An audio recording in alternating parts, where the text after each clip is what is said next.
Σας ευχαριστούμε και εμείς για την παρουσία σας, για τη συμμετοχή σας και σας καλωσορίζουμε και φέτος στο συνέδριο της κλινικής μας.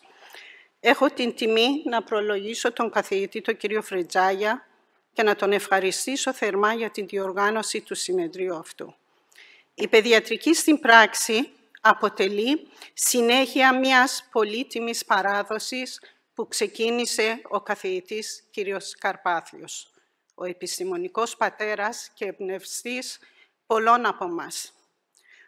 Ο κύριος Φρετζάγιας, γνωστός για την εμβρήθεια των παιδιατρικών γνώσεών του, όπως έλεγε ο κύριος Καρπάθιος, την ακαδημαϊκή του συνέπεια με αφοσίωση στην εκπαίδευση, συνεχίζει την διοργάνωση του συνεδρίου κάθε χρόνο, συμβάλλοντας ουσιαστικά στην ενημέρωση και στην ανταλλαγή επιστημονικών γνώσεων.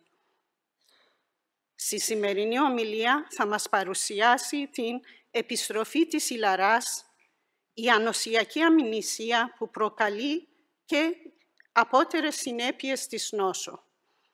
Κύριε καθηγητά, παρακαλώ πολύ. Ναι.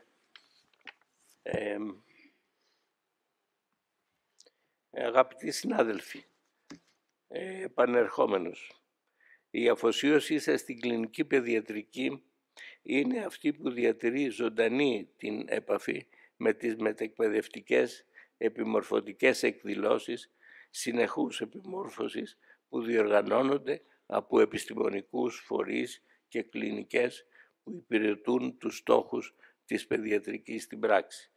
Μένοντας στα καθιερωμένα, θα μιλήσω λίγο γενικότερα και ήθελα να πω ότι στο παιδιατρικό κέντρο οι μετεκπαιδευτικές εκδηλώσεις έχουν αποτελέσει ένα σημαντικό μέρος, αποτελούν σημαντικό μέρος του προγράμματος. Εκτός από το σημερινό συνέδριο, οι υπόλοιπες εκδηλώσεις μεταδίδονται διαδικτυακά κάθε δεύτερη Πέμπτη και τις παρακολουθούν πολλοί συνάδελφοι σε όλη την Ελλάδα, γιατί το διαδίκτυο έχει αυτή την δυνατότητα να παρέχει εκπαίδευση και σε απομακρυσμένες περιοχές, ενώ το συνέδριο, όπως είναι το σημερινό, αποτείνεται πιο πολύ στους ανθρώπους του κέντρου, για λόγους, όπως καταλαβαίνετε, πρακτικούς. Πρόκειται, να το σκέπτομαι αυτό, να ακολουθήσουν δύο άλλες εκπαιδευτικές εκδηλώσεις, οι οποίες να γίνονται επίσης διαδικτυακά. Η μεν μία λείπει, νομίζω, η βιβλιογραφική ενημέρωση, την οποία παλιότερα είχαμε συνηθίσει. Μπορούμε λοιπόν, κάνοντας αναδείφιση την οποία έτσι κι αλλιώς πρέπει να κάνουμε όλοι, προσωπικά την κάνω της Διεθνούς Βιβλιογραφίας, μία φορά το μήνα να παρουσιάζονται οι σημαντικότερες εξελίξεις ή ό,τι παρατηρήσεις γίνονται και να μεταδίδονται διαδικτυακά, ώστε όλοι οι συνάδελφοι να είναι γνώστες όποιων εξελίξεων ή τροποποιήσεων γίνονται. Και μία επιπλέον εκδήλωση που θα ήθελα να κάνω είναι ότι μέσω διαδικτύου να μεταδίδονται κλινικές περιπτώσεις παιδιών που έχουν νοσηλευθεί στην κλινική ή και προέρχονται από τον διεθνή ιατρικό τύπο, αφού ρυθμιστούν ορισμένες λεπτομέρειες σχετικά με το copyright. Αυτές τις δύο εκδηλώσεις τις επιπλέον σκέπτομαι να τις βάλουμε με την καινούργια χρονιά. Έτσι θα έχουμε συνολικά από το παιδιατρικό κέντρο 4 μετεκπαιδευτικές εκδηλώσεις που θα γίνονται σε όλη τη διάρκεια του έτους. Το πρόγραμμα που έχουμε σήμερα είναι ιδιαίτερα βαρύ και μπορούμε να αρχίσουμε αφού ευχαριστήσω πρώτα τους ομιλητές για την προσπάθεια που καταβάλανε, τους προέδρους των συνεδριών και γενικώς όσους κατέβαλαν προσπάθειες για το οργανωτικό μέρος με κινητήριο μοχλό την κυρία Μπριζαμάνη. Αλλά πίσω φυσικά από την κυρία Μπριζαμάνη δεν πάβει να είναι ο Όμιλος, ο οποίος συμβάλλει με ποικίλους τρόπους να έχουμε αυτό το συνέδριο και δεν φίδεται ούτε εκόπων ούτε εξόδων. Ευχαριστίες θερμές και ειδική μνήα θα κάνω στις εταιρείες φαρμάκων και συναφών προϊόντων που στήριξαν ενεργά και οικονομικά το συνεδριό μας. Ακόμη ευχαριστώ το γραφείο One to One που ανέλαβε την οργάνωση του συνεδρίου.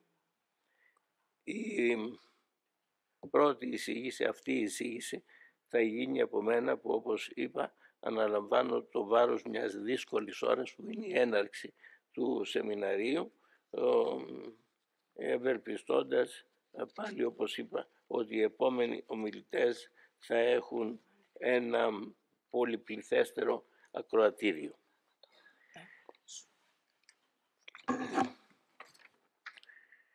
Τα κύρια σημεία της παρούσας εισήγησης είναι η επάνωδος της Ιλαράς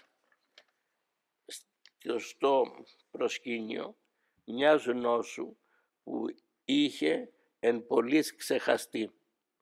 Η επίπτωση, ο δεύτερο σημείο είναι η επίπτωση στην αρχαίγονη, έμφυτη και επίκτητη ανοσία, την οποία προκαλεί η Ιλαρά σε βαθμό ανοσοκαταστολής.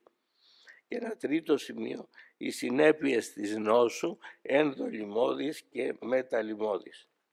Ο ιός της Ιλαράς είναι εξαιρετικά λιμογόνος στο βαθμό που η Ιλαρά πριν από τον εμβολιασμό θεωρείται ως υποχρεωτική νόσος.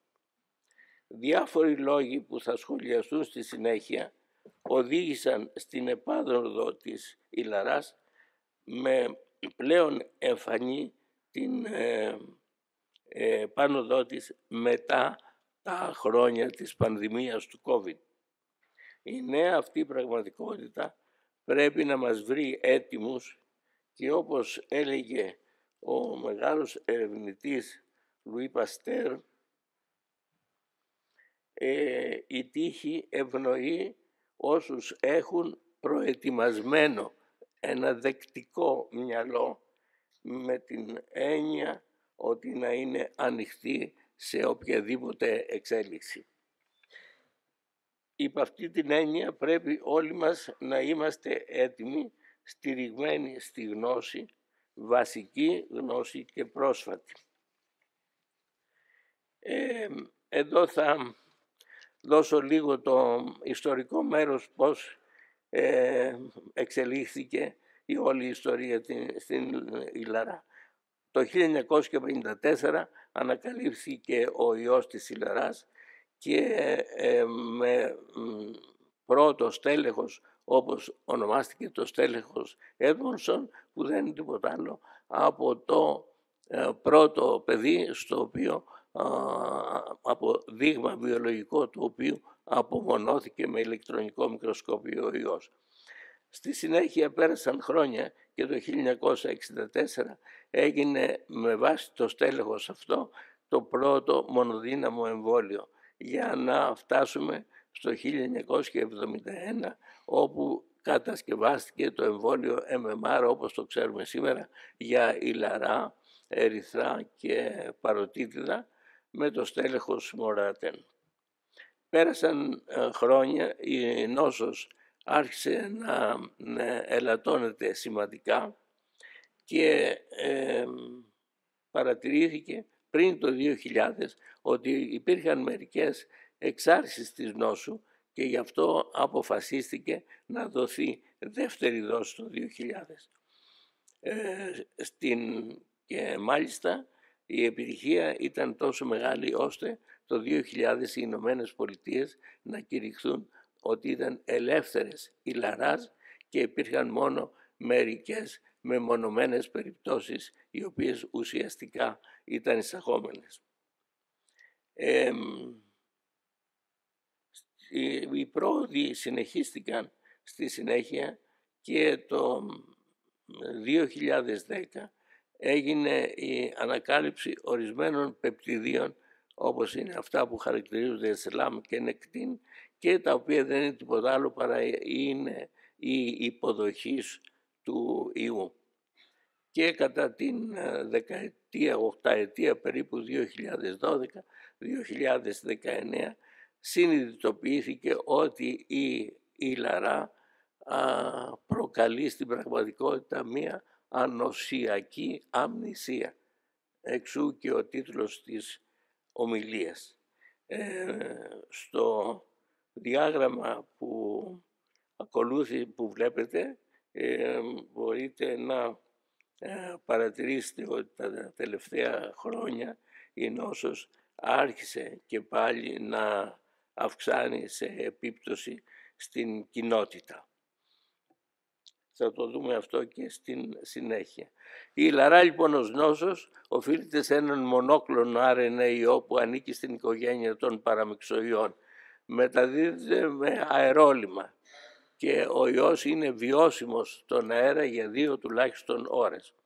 Έχει έναν μεγάλο αναπαραγωγικό ρυθμό, τον μεγαλύτερο από όλα τα λοιμώδη νοσήματα μικροβιακά και ιογενή. Εξού και η πολύ εύκολη μετάδοση της νόσου. Όταν λέμε αναπαραγωγικό αριθμό, εννοούμε ένας άρρωστος όταν βρεθεί μέσα σε ένα πληθυσμό που δεν έχει νοσήσει από την αρρώστια και δεν είναι εμβολιασμένος, πόσους αρρώστους θα μολύνει αυτός ο ένας που πάσχει. Η λαρά λοιπόν έχει αναπαραγωγικό ρυθμό 12 με 18 άτομα. Η παροτίτιδα έρχεται στη συνέχεια σε πιο μικρό βαθμό και λιγότερο η ερυθρά. Για αυτές όμως τις 3 αρρώστιες έχουμε το εμβόλιο MMR. Η ανεμοβλογιά επίσης έχει μεγάλο αναπαραγωγικό αριθμό, ο κοκκίτης παρομοίως και η διφθερίτιδα. Για όλες αυτές τις περιπτώσεις, όπως βλέπετε, διαθέτουμε με τα εμβόλια είτε MMR ή MMRV που περιλαμβάνει και την ανεμοβλογιά και φυσικά το εμβόλιο διφθερίτιδος τετάνου κοκκίτου. Συγκριτικά να πω ότι ο αναπαραγωγικός αριθμός του COVID-19 είναι γύρω στο 2. Βλέπετε την πολύ μεγάλη διαφορά που έχει στην μεταδοτικότητα η λαρά. Ο ιός η λαράς είναι παθογόνος μόνο για τον άνθρωπο. Δεν υπάρχουν υγιείς φορείς του ιού. Δεν υπάρχει δεξαμενή του ιού στα ζώα. Έχουμε ένα ανοσοδραστικό εμβόλιο όπως είναι το MMR, που με την πρώτη δόση πετυχαίνει ανοσοποίηση στο 93% των περιπτώσεων. Να ξέρουμε όμως ότι υπάρχει μια πρωτογενής αστοχία για διάφορους λόγους, γύρω στο 5%. Και με τη δεύτερη δόση η ανοσοποίηση ανεβαίνει στο 97%. Να θυμάστε ότι η δεύτερη δόση του MMR δεν είναι αναμνηστική.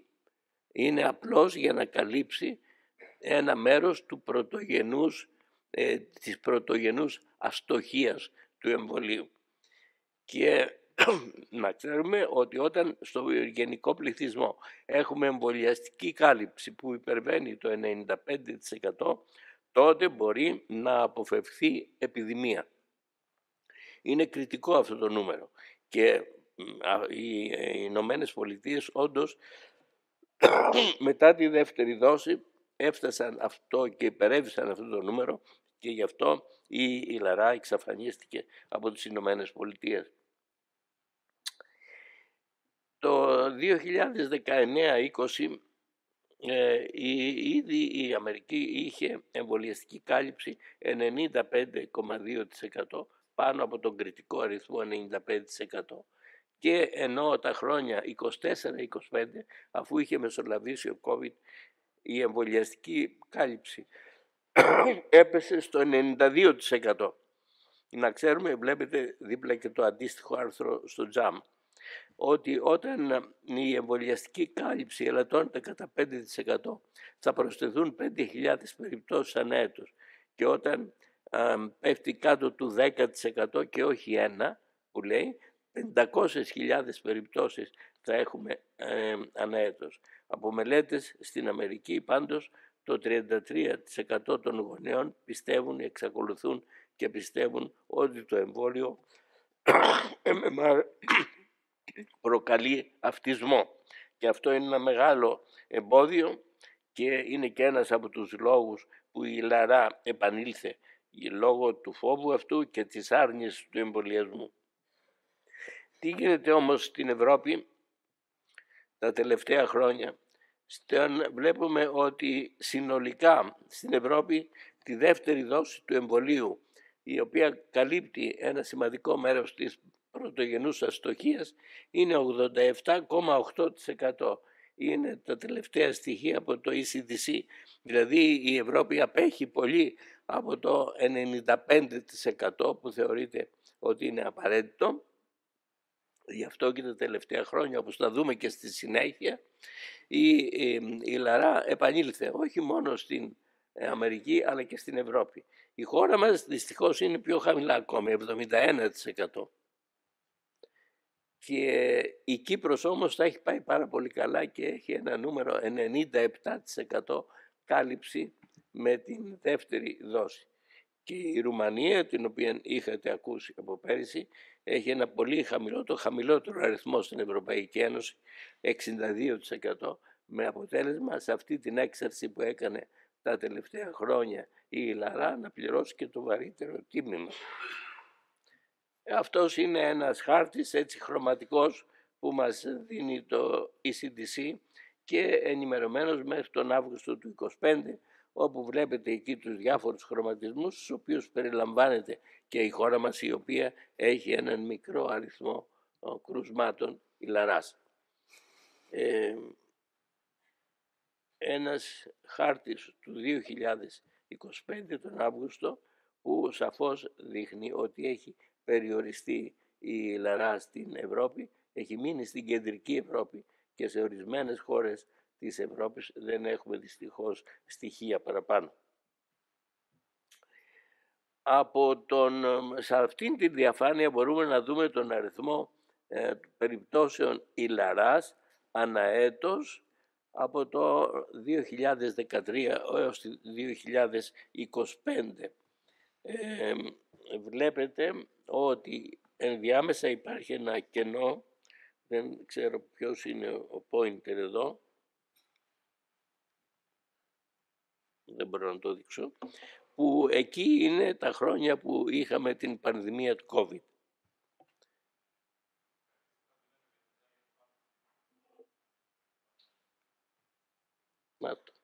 Αυτά είναι τα χρόνια του COVID. Τα σχολεία είχαν κλείσει, όλοι είμαστε στα σπίτια, εξαφανίστηκαν διάφορα νοσήματα, είναι μια άλλη κουβέντα αυτή, και είχε εξαφανιστεί και η Λαρά, η οποία επανήλθε σε αυτό τον ρυθμό. Εδώ η Λαρά φυσικά δεν είναι μόνο η αρρώστια, είναι ότι ακολουθείται και από θανάτους. Και βλέπετε και τον αριθμό των θανάτων εδώ πώς είναι. Πάλι εδώ είναι το κενό του COVID και έχουμε στη συνέχεια έναν αριθμό θανάτων δυστυχώς από ένα νόσημα που είναι προλήψιμο. Τα πλέον πρόσφατα επιδημιολογικά στοιχεία στην Ευρώπη είναι ότι στο διάστημα ένατος του 24 και Αύγουστος του 25, δηλαδή σε ένα ακριβώς χρόνο, στην Ευρώπη είχαν καταγραφεί 11.943 ασθενείς. Οι περισσότεροι ήσαν ηλικίας κάτω των 5 ετών, αλλά υπήρχε και ένα σημαντικό ποσοστό πάνω από την ηλικία των 15, με μια αντίστοιχη επίπτωση στον γενικό πληθυσμό. Το 2024 όμως στην Ευρώπη είχαμε 127.350, η Ρουμανία είχε τα πρωτεία με 30.000, όπου γνώρισε και 22 θανάτους. Στις Ηνωμένες Πολιτείες μέχρι τις 15 Οκτωβρίου, πριν 3 μέρες, έχουν καταγραφεί 1.596 ασθενείς και 3 θανάτους. Αυτοί όμως όλοι οι άρρωστοι και όσοι πέθαναν ήταν σε ποσοστό 92% ανεμβολίαστοι. Είναι ένα κριτικό νούμερο που δείχνει πως η νόσος είναι προλήψιμη μέσω ενός εμβολίου και πως η ανοησία σε όλα τα επίπεδα, γονιών και νυν διακυβέρνησης οδήγησε σε άλλα αποτελέσματα. Η έναρξη του εμβολιασμού στις ΗΠΑ, όπως είπαμε, έχει ξεκινήσει με ένα μονοδύναμο εμβόλιο και είχαν μείνει ελεύθερες η Λαρά στο 2000. Πριν από το 1963 στις Ηνωμένες Πολιτείες υπήρχαν 3 έως 4 εκατομμύρια ασθενείς ανά έτος, με 48.000 νοσηλίες και 500 θανάτους. Αυτό λένε και τα διαγράμματα που βλέπουμε από κάτω. Και έτσι ένα σχηματικό πώς γίνεται η μετάδοση της ηλαράς, η είσοδος τους υποδοχής που έχουν στα επιθυλιακά κύτταρα ανώτερου και κατώτερου πεπτικού, γίνεται μία διασπορά του ιού τοπικά, δηλαδή ο ιός από τα επιθυλιακά κύτταρα εισέρχεται στα λεμφαγεία και πηγαίνει στα λεμφικά όργανα, όπου αρχίζει και διασπείρεται, και έχουμε μετά μία συστηματική επέκταση της λίμωξης για να φτάσουμε στην πρόδρομη φάση, όπου ο άρρωστος μεταδίδει ήδη την νόσο και μπαίνουμε στην συμπτωματική περίοδο για να ακολουθήσει μετά η ίαση. Και εδώ αντιπροσωπευτικές εικόνες που όλοι αναγνωρίζετε και θυμάστε τις κοιλίδες Κόπλικ, το εξάνθημα αυτό το κοιλιδώδες και το είδημα των ματιών που χαρακτηρίζεται, είναι χαρακτηριστικό στους πάσχοντες από ηλαρά. Αυτή η διαφάνεια μπορεί να δει κανείς πολλά πράγματα. Ότι τα ακραία όρια της επόας της νόσου είναι 23 μέρες. Να δει επίσης ότι στην πρόδρομη φάση που έχουμε την επευκήτηδα, έχουμε το βήχα και την κόριζα, την ρινίτιδα. Αυτά χαρακτηρίζουν την πρόδρομη φάση. Αυτή η φάση είναι μολυσματική φάση. Είναι η φάση που γίνεται η ιεμία. Και εδώ θα παρατηρήσετε και ότι είναι ο πληθυσμός των λεμφοκυτάρων. Αυτός είναι μια γλυκοπρωτεΐνη στα λεμφοκύτταρα, ιδιαίτερα τα μνήμονα λεμφοκύτταρα, και πώς έχουμε την λευκοπενία που ξέρουμε στην ηλαρά και την έκπτωση της, έχουμε στην οξία φάση που έχουμε την έκπτωση της ανοσίας, και εδώ γίνονται που οι διάφορες επιπλοκές, οι ενδολιμώδεις που βλέπουμε ακριβώς, λόγω το αποτέλεσμα είναι αυτή η ανοσιακή αμνησία που έχει γίνει, και η οποία δεν αφορά αντισώματα και ανοσολογική μνήμη που υπήρχε σε μία ποικιλία ασθενειών. Και βλέπουμε ότι στην περίοδο αυτή, που είναι η περίοδος, όπως είπαμε, άνοσοκαταστολής, έτσι, τις διάφορες επιπλοκές που κυρίως είναι η πνευμονία, οι επευκίδες, η χρόνια διάρρεια, η οτίτιδα. Αυτές είναι ενδολιμώδεις επιπλοκές, αλλά όπως βλέπετε η ανοσιακή αμνησία, η πτώση αυτή των αντισωμάτων ακολουθεί για πολύ μακρό χρονικό διάστημα, και εδώ βλέπετε ότι αναφερόμαστε μέχρι σε 23 χρόνια. Δηλαδή η ηλαρά μπορεί να περάσει, αλλά η επίδραση της πάνω στην ανοσία θα κρατήσει για μήνες ή και χρόνια. Και εδώ θα έχουμε τις μεταλλιμώδεις επιπλοκές της ηλαράς, που είναι η πνευμονία, είναι η τύφλωση από τη βλάβη που γίνεται στον κερατοειδού, εξού και η χρήση της βιταμίνης Α που έχετε ακούσει, και διάφορες δευτεροπαθείς λοιμώξεις, και λέμε διάφορες λοιμώξεις γιατί αυτή η ανοσιακή αμνησία αφορά αντισώματα για πολλά νοσήματα. Και εδώ δέστε, μία από τις επιπλοκές είναι η εγκεφαλίτιδα, την οποία μπορεί να τη δούμε να αρχίζει και να αρχίσει έτσι, ως εγκεφαλίτης συνεχίζεται σε όλη την περίοδο της ανοσιακής αμνησίας και συνέχεια μέχρι και χρόνια, και εδώ πια ένα μέρος της εγκεφαλίτιδας έχει γίνει γνωστή μας σκληρητική πανεγκεφαλίτης, η οποία είναι θανατηφόρος. Και φαίνεται ότι παίζει σημαντικό ρόλο μεν η ανοσία που εξακολουθεί να είναι χαμηλότερη από ό,τι ήταν πριν από την νόσηση, η γεγονός που επιτρέπει στον ιό να λαθροβιεί στον εγκέφαλο και να προκαλεί νεκροτική εγκεφαλίτιδα. Όταν λέμε ανοσιακή αμνησία, καλούμε την μετά από νόση ηλαράς, παροδική συνήθως απώλεια της ανοσολογικής μνήμης, προηγούμενα όμως μνήμης που είχε κτηθεί μετά από λοιμώξεις ή εμβολιασμούς, καθιστώντας το άτομο ευάλωτο για μακρά περίοδο σε ποικίλες ιογενείς και βακτηριακές λοιμώξεις. Ο ιός της ηλαράς έχει έναν διπλό τροπισμό, όπως έχουμε πει ήδη. Πρώτον, πηγαίνει στα επιθυλιακά κύτταρα του αναπνευστικού μέσω ενός υποδοχέα που χαρακτηρίζεται, όπως βλέπετε εκεί, NEC4. Και στη συνέχεια, από τα επιθυλιακά κύτταρα, ο ιός θα μεταναστεύσει στα λεμφαγεία και στα λεμφικά όργανα, χρησιμοποιώντας δύο βασικές πρωτεΐνες, την αιμαγλουτινίνη και την πρωτεΐνη σύνδειξης. Από την άλλη πλευρά έχουμε τα κύτταρα του ανοσοποιητικού. Γι' αυτό λέμε ότι ο ιός έχει ένα διπλό τροπισμό στα επιθυλιακά κύτταρα του αναπνευστικού και στα κύτταρα του ανοσοποιητικού, τα οποία χαρακτηρίζονται από αυτόν τον δείκτη CD150, και εδώ περιλαμβάνονται τα δενδριτικά, τα μακροφάγα κύτταρα και τα μνήμονα, τα και β κύτταρα.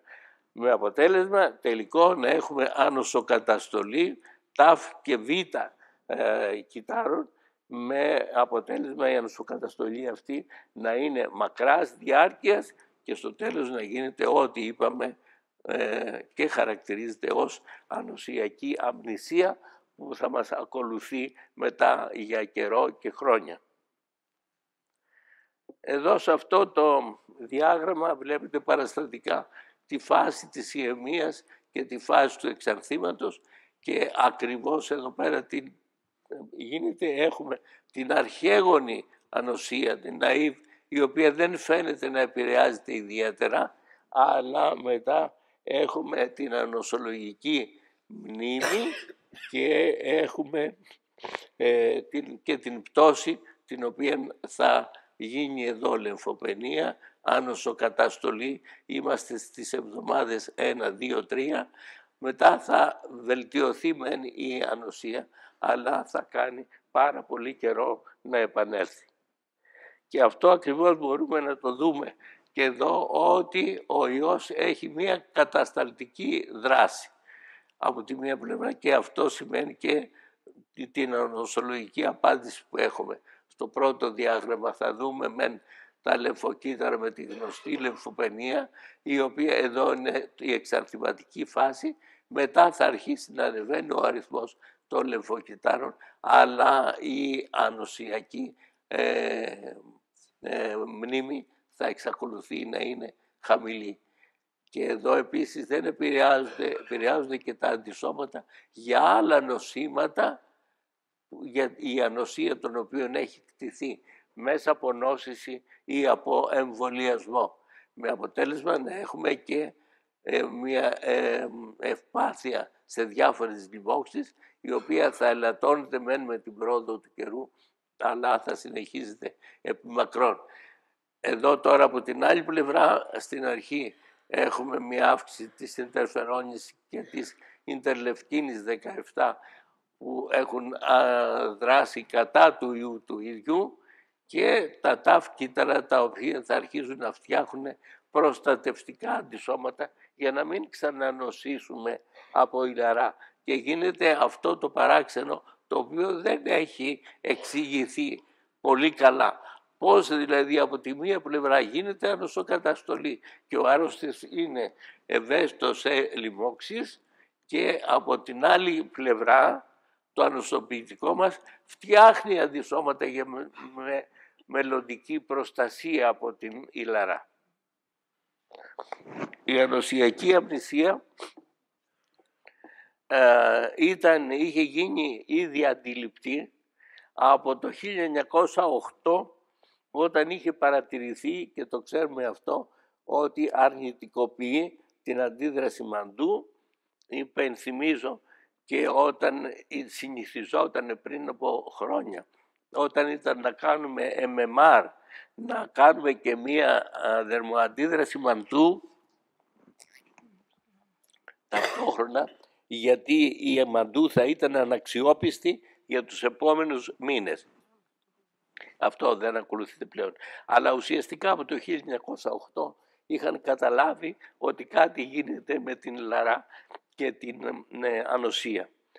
Η συσχέτιση νόσης της ηλαράς και διφθερίτιδας είναι επίσης κάτι που είχε ήδη παρατηρηθεί από το 1765 και αυτό από τον εδώ Φράνσις Χομ, ο οποίος είχε φτιάξει και ένα πρώτο εμβόλιο. Μετά από νόσηση από ηλαρά έχουμε αυξημένη ευαισθησία σε λοιμώξεις του αναπνευστικού, όπως είδαμε προηγούμενα, και κυρίως οι λοιμώξεις αυτές είναι από στρεπτόκοκο της πνευμονίας και χρησίζονται σταφυλόκοκο τουλάχιστον για τα επόμενα 5 χρόνια. Μετά την αποδρομή της ηλαράς και επανέκθεση σε βακτήρια, αυξάνει ο τίτλος ειδικών αντισωμάτων, αλλά ακόμη είμαστε σε μια φάση που είναι κίνδυνος λίμωξης.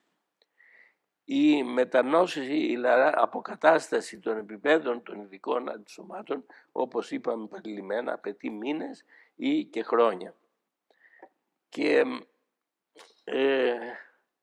σε αυτή την διαφάνεια, από λόγους ιστορικούς, το 1781 είχε υπάρξει μια επιδημία στα νησιά Φερόε, τα οποία είχαν έναν ομοιογενή πληθυσμό. Το 1846 υπήρξε πάλι επιδημία. Οι κάτοικοι σαν 6.000 τόσοι νοσήσανε οι 5.000 και είχαν 78 θανάτους. Αλλά δέστε όμως, αυτοί που ήταν πάνω των 65 ετών δεν νόσησαν, γιατί προφανώς είχαν ανοσία από την προηγούμενη επιδημία. Ήταν ηλικίας άνω των 65 ετών. Θυμίζω ανάλογα ότι στην πανδημία γρίπης του 2009 είχε συσταθεί ότι οι άνθρωποι που ήσταν πολύ μεγάλες ηλικίες να μην κάνουν εμβόλιο, γιατί είχαν ήδη ανοσία από προηγούμενη πανδημία του H1N1. Και ο εμβολιασμός λοιπόν για την ηλαρά τι κάνει? Αποτρέπει τον κίνδυνο νόσησης και τον κίνδυνο ανοσιακής αμνησίας που είπαμε μέχρι τώρα. Δεν αυξάνει την ευαισθησία στις λοιμώξεις, αν και οι ιοί του εμβολίου είναι ζώντες, εξασθενημένοι. Οπότε θα έπρεπε με το εμβόλιο στην πραγματικότητα να έχουμε μία επιρρέπεια να κάνουμε λοιμώξεις. Αυτό το πράγμα δεν φαίνεται να συμβαίνει και από κάτω έχω μία σημείωση που με λέει ότι αυτό εξηγείται από το ότι η πρωτεΐνη H, η αιμαγλουτινίνη, που είναι μία από τις βασικές πρωτεΐνες του ιού και των στελεχών του εμβολίου, δεν διεγείρει τους toll-like 2 υποδοχής. Δίνεται αυτή η εξήγηση γιατί ο ιός στην άγρια μορφή θα κάνει λοιμώξεις, ενώ στην εξασθενημένη μορφή δεν θα κάνει λοιμώξεις. Τα παραγόμενα IgG αντισώματα διατηρούνται διαχρονικά σε προστατευτικά επίπεδα, ενώ προηγουμένως λέγαμε αυτό το παράξενο πώς γίνεται να κάνουμε ανοσοκαταστολή και από την άλλη πλευρά το ιός του εμβολίου να κάνει ανοσοποίηση και αυξανόμενο τίτλο αντισωμάτων, διότι στην περίπτωση αυτή παράγονται τα αντισώματα μετά τον εμβολιασμό από κύτταρα τα οποία λέγονται παρατεταμένης επιβίωσης πλασματοκύτταρα του μυελού λόγω παραμονής ιικού RNA στα πλασματοκύτταρα. Ελαττώνεται η νοσηρότητα και η θνησιμότητα από άλλα βακτηριακά νοσήματα στην κοινότητα. Είχε παρατηρηθεί παλιότερα, αλλά ήταν μάλλον λάθος παρατήρηση. Και υποστηρικτικό του εμβολιασμού είναι αυτή η στιχομυθία που είχε γίνει μεταξύ του Ρόαλντ Ντάhl, είναι ένας συγγραφέας παιδικής λογοτεχνίας, πολύ γνωστός και στις Ηνωμένες Πολιτείες και στην Αγγλία. Και η κόρη του πέθανε από ηλαρά το 1962 και περιγράφει ο ίδιος σε ένα από τα βιβλία του την τελευταία στιχομυθία που είχαν πατέρας και κόρη. Και ρωτάει ο πατέρας, «Are you feeling all right?» λέει, «I asked her». Και το απάντησε η κόρη, «I feel all sleepy». Είμαι συνέχεια, κοιμάμαι, είμαι νησταγμένη. In an hour she was unconscious. Σε μια ώρα είχε χάσει το επίπεδο συνείδησης και σε 12 ώρες είχε πεθάνει.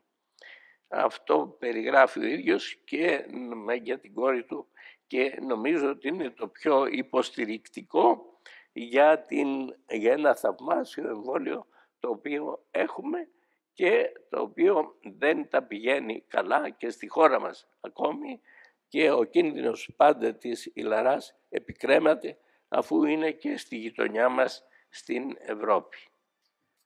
Περάσπερα αντάστρα, έλεγε ο Σενέκα, που σημαίνει ότι όταν προσπαθείτε μπορείτε να κάνετε οτιδήποτε, να φτάσετε ακόμη και στα άστρα.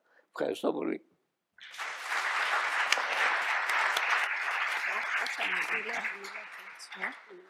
Ωραία. Ευχαριστούμε πάρα πολύ, κύριε Φρετζάγη, για την εξαιρετική σας ομιλία και κυρίως σας ευχαριστούμε για την, όπως πάντα, κέρια επιστημονική σας τοποθέτηση στα επίκαιρα θέματα της παιδιατρικής. Ευχαριστούμε πολύ. Ευχαριστώ πολύ. Δεν ξέρω αν θα υπάρχουν ερωτήσεις. Θα υπάρχουν ερωτήσεις. Θέλει κάποια ερώτηση, Αν κάποιο σχόλιο? Ορίστε. Ο συνάδελφος.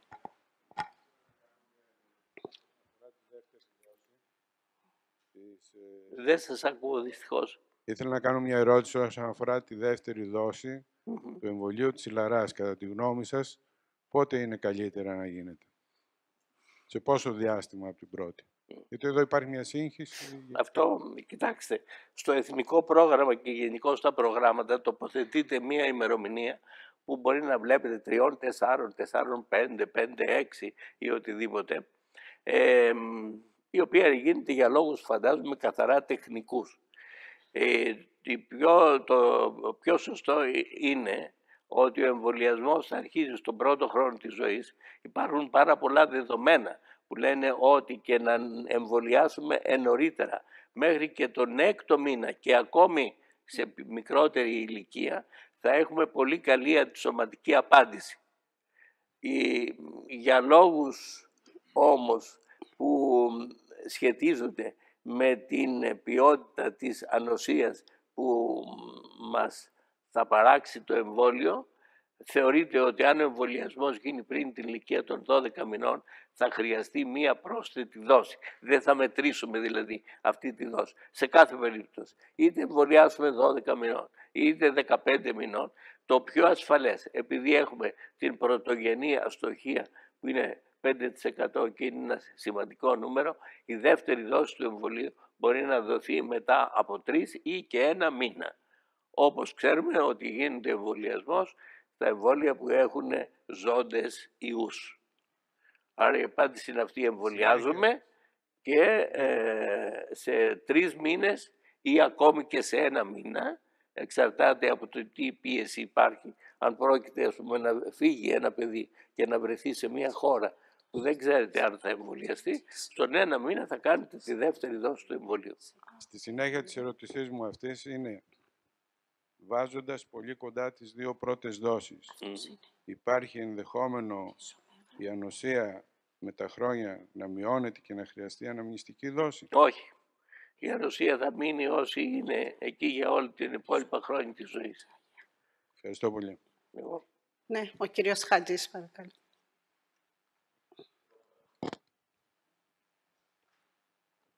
Ευχαριστώ πολύ. Πραγματικά οι ομιλίες του κυρίου Φρετζάγια πάντα είναι σκέτη διδασκαλία. Αυτό σε ευχαριστούμε. Και χωρίς παρεξήγηση, Ανδρέα μου, να πω ότι είσαι γυράσκωνα ή διδάσκων, κατά το παραφράζοντας. Μια ερώτηση επιδημιολογική.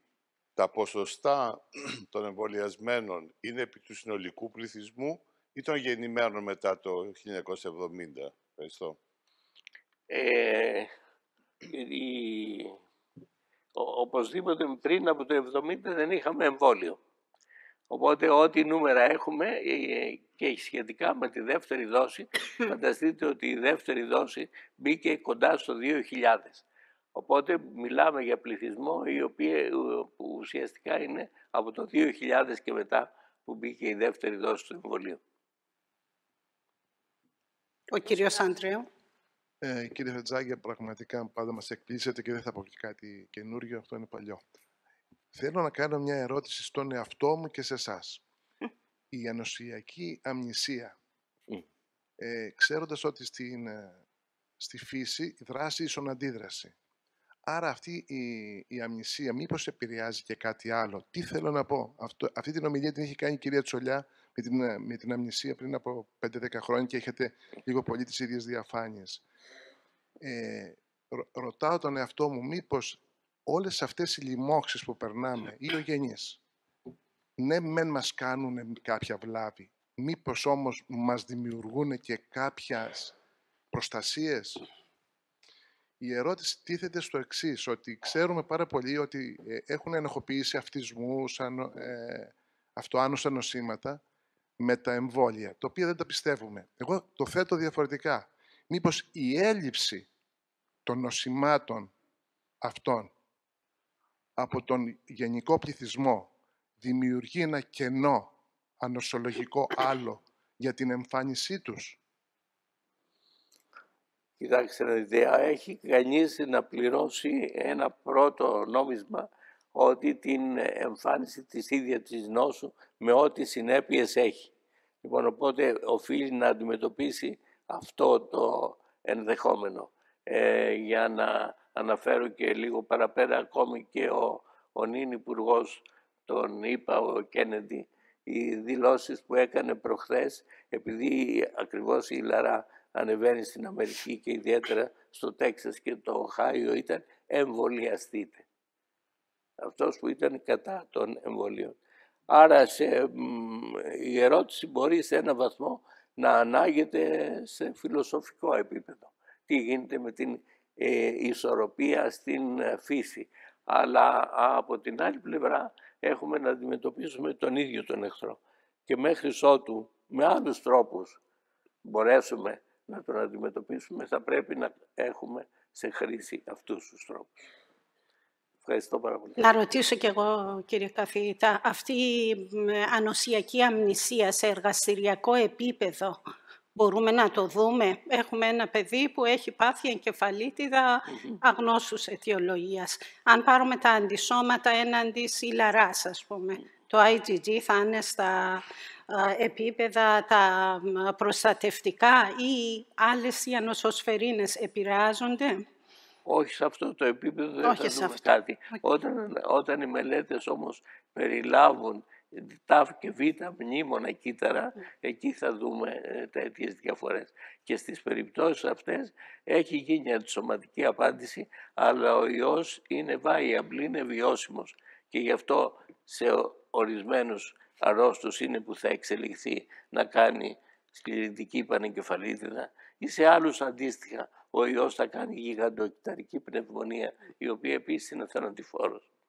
Ευχαριστούμε πάρα πολύ. Ευχαριστούμε όλους σας.